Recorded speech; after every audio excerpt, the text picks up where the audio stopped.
आपने कहा कि अंग्रेजों से कौन मिला हुआ था। अब मैं कोट कर रहा हूं, सर सैयद अहमद ने किताब लिखी रिसालाए असबाब बगावते हिंद, जिसमें उन्होंने 1857 के बारे में यह लिखा अंग्रेजों को कि यह हिंदुओं का विद्रोह था, मुसलमानों का इससे कोई लेना देना नहीं है, मुसलमान आपकी वफादार कौम है। किताब कोट कर रहा हूं, सर सैयद अहमद की किताब रिसालाए असबाब बगावते हिंद। इसलिए जब आप बोलिए तो बहुत सोच समझ के बोलिए, आए बाएं शाएं मत बोलिए कि अंग्रेजों से। आप सुनिए, सर सैयद अहमद ने दिसंबर 1887 में लखनऊ में और मार्च 1888 में मेरठ में कहा कि हिंदू और मुसलमान दो अलग कौम नहीं है, दो अलग देश हैं, और जब अंग्रेज छोड़ेंगे तो हम हिंदुओं की रियाया नहीं बन सकते, हमें अपनी कलम यानी तलवार को प्रयोग करने का मौका चाहिए। तब साहब सुनिए, सावरकर जी 4 या 5 साल के थे। अब आइए और आगे, जब बोलिए तो बड़ा सोच समझ के बोलिए। आप लोग तो ऐसे मतलब बोलने लगते हैं। आप सतीश जी की बात का जवाब देते हैं, अंग्रेजों से कौन मिला था।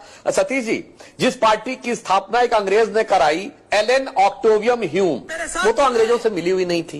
जिसके पहले 25 साल में दर्जनों अध्यक्ष, कांग्रेस पार्टी के अध्यक्ष अंग्रेज सेक्रेटरी रहे। अगर आपको नाम ना पता हो तो बता दो, William Wedenberg, George Yule, Alfred रोब इत्यादि इत्यादि, ये ब्रिटिश सरकार के सेक्रेटरी थे और स्वघोषित लड़ने वाली पार्टी के सदर थे। 1910 में कांग्रेस का अध्यक्ष विलियम वेडनबर्ग ब्रिटिश गवर्नमेंट का सेक्रेटरी था, जिस साल सावरकर जी को 2 जन्मों का कारावास हुआ। अच्छा ये बताइए, ये अंग्रेजों के झंडे के नीचे शपथ किसने ली? 1937 प्रोविंशियल असेंबलीज इलेक्शन में राज्यों की सरकारें कांग्रेस की बनी, किसकी शपथ ली थी? क्वीन के निष्ठा की शपथ यूनियन जैक के नीचे ली थी कि नहीं? 42 की कॉन्स्टिट्यूंट प्रोविंशियल असेंबली में शपथ ली थी कि नहीं?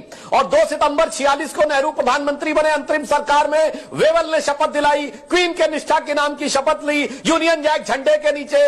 अरे भाई कुछ तो समझ के बोलिए, पत्रकार है सर, ऐसे इनसे मिले हुए थे, उनसे मिले हुए थे। और आपको एक और बात याद दिला दूं, बड़ा फेमस अकबर इलाहाबादी का शेर है कि कौम के गम में खाते हैं डिनर हुक्काम के साथ, रंज लीडर को है बहुत मगर आराम के साथ। यानी दिन में कांग्रेस का प्रदर्शन और रात को हुक्कामों के साथ डिनर। आपको पता किसके लिए कहा गया था? ये मोतीलाल नेहरू जी के साथ। ये मोतीलाल नेहरू इतना पैसा कहां से कमाए थे, करोड़ों रुपए उस जमाने में। हम लोग तो भुखमरी के दौर में थे। प्रिवी काउंसिल में किसके केस लड़ते थे जाके? अंग्रेजों के तो केस लड़ते थे जाके ना लंदन में। अरे लाखों दर्शक देख रहे होंगे, कोई बता दे कौन हिंदुस्तान का आम आदमी था जो लंदन की प्रिवी काउंसिल तक जाके लड़ता था और हजारों रुपए की उस जमाने में वो देता था। जिन्ना भी उन्हीं के वकील लड़ते थे जाके, मोतीलाल नेहरू उन्हीं के लड़ते थे जाके। मेरे भाई अब ये बताइए, ये जब काकोरी का प्रकरण हुआ तो चंद्रशेखर आजाद जी जिसमें शहीद हो गए और राम प्रसाद बिस्मिल और अशफाक उल्लाह खां को फांसी हुई, ब्रिटिश सरकार का वकील कौन था? कांग्रेस के नेता जगत नारायण मुल्ला, जो गांधी परिवार नेहरू परिवार के रिश्तेदार थे। सर पढ़े लिखे होने के बावजूद थोड़ा समझ के बोलिए। ये आप लोगों ने,